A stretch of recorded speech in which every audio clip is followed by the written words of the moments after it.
In this video, we're going to show you how to create a simple slice wound on the side of the arm. We're going to use a number of products for this and we'll walk you through how to use each of them as we go.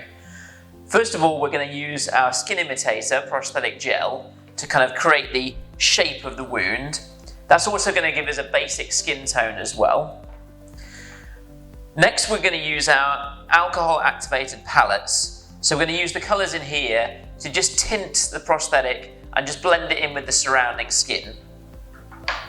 Finally, we're going to use a little bit of blood and some of our silly glass shards just to finish off the effect and make it look as realistic as possible.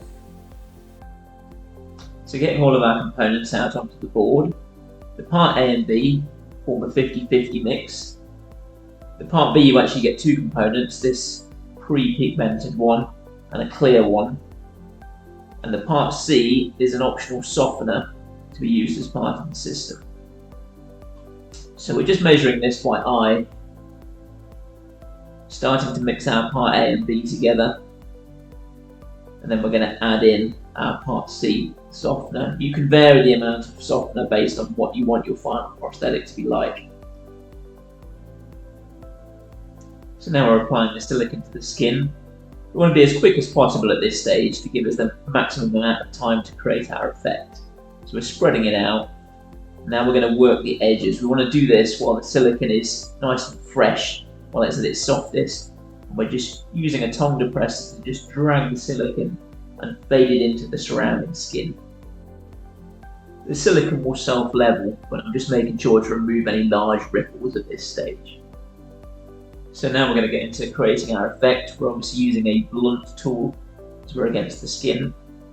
Just roughing out the shape, and now I'm going back in and just creating a rougher edge rather than a tooled edge to make it look like something's cut through the skin. Just working the area bit by bit. Now we're going to use a stipple sponge to just add a bit of texture to the skin and remove some of that gloss and shine. With all the mark making, with experience, you'll get to know how set you want the silicone before going in with these tools. I'm just making sure that the silicone is set enough that it's not going to grab to the sponge as I'm going along. Now we're going to colour up our prosthetic with our alcohol activated palettes. So these are just solid pigments activated with a little bottle of activated spray. You want these fairly dilute. If we put very pigmented colours onto our silicone, we're going to kind of get a paint finish on the top and it looks very obvious next to the translucent silicone.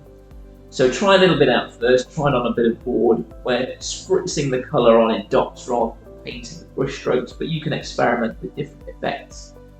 This is our lighter skin tones palette, but there are a number of different ones available. You'll notice that there are accent colours included in the set, so you can make the colour cooler or warmer to get the best possible mix into the surrounding skin. Now we're simply using a little powder on a dry brush to get rid of any remaining glossy areas that are making the piece look unnatural. So really minimal here, and we've made sure all our alcohol is gassed off and the piece is dry before we do this. Now we're going to use a much less diluted mix of one of those accent colours, so less alcohol to create a stronger colour. We're just brushing it into the bottom of those wounds with a small brush. This is going to give us a base of colour and suggest the depth of the flesh underneath, so that when we put our blood on top, we don't have any bits that get missed. Working it a little bit onto the top surface of the skin as well, so it looks natural. So coming in with our blood, less is more here, you can always add more. Better to build it up in places. Think about where it will flow and collect. We're just adding it with a drop of water and then going in with a brush to start to spread it out. Make it look natural, coming up a little bit onto the top surface of the skin so that it doesn't look too regular. Here I'm just using my finger to smudge it in so you get a little bit of coverage on the top surface of the skin. So now adding our silly glass. So this just comes in sheets and you can break it up to whatever size you want and just push it into your prosthetic. And here's our final result.